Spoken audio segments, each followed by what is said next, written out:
আমি আরও একটা কাজ সেরে নিই, সেটা হচ্ছে কি যে বিজয় থালাপতির the greatest of all time বলে যে সিনেমাটা, সেটার একটা টিজার না গ্লিমস, সেটাকে একটু টিজার তো বলেন, একটা গ্লিমস মতো ছাড়া হয়েছে। একটা বাইক চেজ হচ্ছে, কিছু ক্র্যাশ হচ্ছে, লাস্টে একটা শট, দুজনে মিলে গুলি মারছে, একজন একটুখানি ওল্ডার দেখতে, আরেকজন একটুখানি ইয়াং দেখতে। না দেখো, লুপার বলে একটা হলিউডের সিনেমা আছে যেটা থেকে এটা কাইন্ড অফ ইন্সপিরেশন নেওয়া, এই নিয়ে ঝামেলা হয়েছিল। আবার জেমিনি ম্যান বলে উইল স্মিথের একটা সিনেমা আছে, সেখান থেকে ইন্সপিরেশন চেয়ে নিয়ে অনেক কথাবার্তা হয়েছিল। না দ্য থিং ইজ যে লুপার আর জেমিনি ম্যান দুটো সিনেমায় আমি দেখেছি। জেমিনি ম্যানে কোনো রকম টাইম ট্রাভেলের কনসেপ্ট কিন্তু অ্যাজ সাচ নেই, ঠিক আছে, কিন্তু লুপারে টাইম ট্রাভেলের কনসেপ্ট আছে। এখন এই সিনেমাটা নাকি টাইম ট্রাভেলের কনসেপ্টের ওয়ার্ল্ড রয়েছে, যারা টাইম ট্রাভেল করে আগু পিছু করে লোকজনকে মারে, এবং লুপারের গল্পটা খুবই ইন্টারেস্টিং। লুপার তোমরা দেখতে পারো। লুপার আই মিন ব্রুস উইলিস ছিল, এবং ডার্ক নাইট রাইজেসে যে রবিন হয়েছিল জোসেফ গর্ডন লেভিট, ঠিক আছে, সে রয়েছে। লুপার খুবই সুন্দর একটা science fiction time loop plus assassin world plus science fiction weapon, like অনেক এলিমেন্টে ভরা একটা science fiction action thriller film. Looper খুবই ভালো একটা সিনেমা, যেখানে জেমিনি ম্যান অ্যাংলির তৈরি সিনেমা, কিন্তু খুব একটা ভালো সেটার গল্প নয়।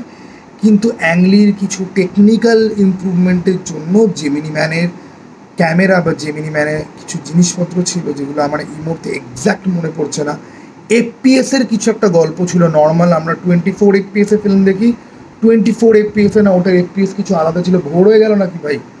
তো দ্য থিং ইজ যে ইট লুকস ভেরি কুল। নাও এই যে গ্রেটেস্ট অফ অল টাইম, ঠিক আছে, প্রথম কথা তো হচ্ছে কি নামটা অসম্ভব বোকা বোকা। আমি জানি না এরকম একটা নাম কেন চুজ করা, অবশ্যই গল্প দেখলে পর ক্লিয়ার হবে, বা ট্রেলার এলে পর অবশ্যই বুঝতে পারা যাবে যে গ্রেটেস্ট অফ অল টাইম, তাকে কোনো টাইটেল দেওয়া হয়েছিল, সেখান থেকে কিছুটা জিনিসপত্র হচ্ছে।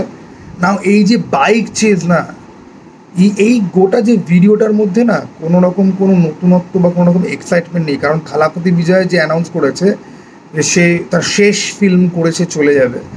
না এটা বোধহয় শেষের আগের সিনেমা, ঠিক আছে, ওটা বোধহয় 69 নম্বর, 69 পজিশনে, 69 সিনেমা করে শেষ করছে। গ্রেট নাম্বার চয়েস 69, যাই হোক, দ্য পয়েন্ট হিয়ার ইজ অসভ্য হয়ে গেছি। 69 শুনলে অন্য কিছু মাথায় আছে না। ওদের থিং যে বিজয় থালাপতিকে এখানে ওই লাস্টের যে শটটা আছে না, মানে যেই ভিএফএক্স আর্টিস্টরা যেই রিয়াকশান দেওয়া আরম্ভ করবে এটাতে, তারা কিন্তু শটটার প্রশংসা করবে না। শটটা ভালো না, শটটা ভালো না, ইভেন কি লেয়ারগুলো কমপ্লিটলি বুঝতে পারা যায়, ঠিক আছে, এবং কালার গ্রেডিং ভালো না। ইভেন কি খুব মন দিয়ে দেখলে পরে এজ লাইন বরাবর কিছু বিচেস খেয়াল করতে পারা যায়। আর এইরকম বাইক চেজ না, মানে এরকম বিদেশের রাস্তাতে বাইক চেজ, সব খুব পুরনো কনসেপ্ট। সেই অজয় দেবগান আর জায়েদ খানের একটা ফিল্ম ছিল বোধহয়, ট্রেন না চেজ এরকম কিছু, একটা ট্রেন ডাকাতি নিয়ে একটা গল্প ছিল, কঙ্গনা রানাউত বোধহয় ছিল সিনেমাটার মধ্যে। তো ভাই পুরো পুরো জিনিসটাই না খুব ওল্ড এবং ব্যাকডেটেড একটা আমার মনে হলো। এবার দেখো, chase scene, bike chase scene last আমরা কোন সিনেমা দেখেছি? ওয়ারে দেখেছি, ওয়ারের পরে টাইগার 3-তে দেখেছি। It does not really look like a very posh premium কিছু, ঠিক আছে, খুবই অ্যাভারেজ একটা জিনিস, খুবই কুইক শর্ট, ঠিক আছে। এই যে পুরো একটা তুমি বাইক চেস দেখালে, তাতে কার ঠার ক্র্যাশ হলো, কোনো কোরিওগ্রাফি নেই, শুধুমাত্র কুইক শট নিয়ে এডিট। যে কেন বাইকটা এদিকে টার্ন নেওয়া তুই ক্র্যাশটা হলো, যে কোনো একটা সিকোয়েন্স বিল্ড আপ, ওসব কিছু নেই। It is just shot after shot. ও কাটিয়ে গেল, ক্র্যাশ হচ্ছে, কাটিয়ে গেল, ক্র্যাশ হচ্ছে, ঠিক আছে। তুমি কিন্তু বুঝতে পারবে না যে কী করে কী হলো। আগেকার দিনের অ্যাকশন সিনেমার একটা ব্যাপার ছিল, সেটা কার চেজ হোক, সেটা বাইক চেজ হোক, সেটা হ্যান্ড টু হ্যান্ড হোক, তুমি না পুরো মারামারিটা তুমি বুঝতে পারবে যে আচ্ছা এটার পর এটা হলো, এটার জন্য এটা হলো, এটার জন্য এটা হলো। দেয়ার ইজ আ সায়েন্স, ঠিক আছে। সিনগুলোর মধ্যে সিনক্রোনাইজেশন ছিল। এখন আমি দেখি সবাই কুইক ক্যাটের মধ্যে না মিলিয়ে দেয়, জাস্ট এদিক থেকে যে ভাই হয়ে গেল, ঠিক আছে, হলো, ও বাইক নিয়ে পাস করলো, পাশের গাড়িটা এমনি এমনি উড়ে গেল, ঠিক আছে, অ্যাকসেপ্ট করে নাও, মেনে নাও। খুব দুর্বল একটা কাজ আমার মনে হলো বলে তাই আমি বললাম। এখন আমি জানি বিজয় থালাপতির ফ্যানরা গালাগাল মেরে উড়িয়ে দেবে। ভাই তোরা মাথায় রাখিস, আমি মাস্টার 2বার হলে গিয়ে দেখেছি, লিও 2বার হলে গিয়ে দেখেছি।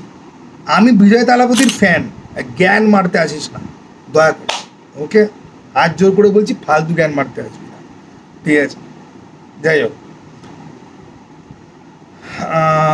শেষের দিকের কাজ হিসেবে মোটেই ভালো নয়। এবার ইভেন কি তোমরা একটা জিনিস খেয়াল করবে, ওপরের যে অ্যানিমেশনের যে প্লেট আসছে, যে কথাগুলো লেখা যে আসছে, ওগুলো অদ্ভুত। মানে আমি দুদিন আগে দরদের টিজারের ওগুলো নিয়ে কথা বলছিলাম না। South Indian film industry Bangladesh film industry নয় তো অনেক এগিয়ে গেছে।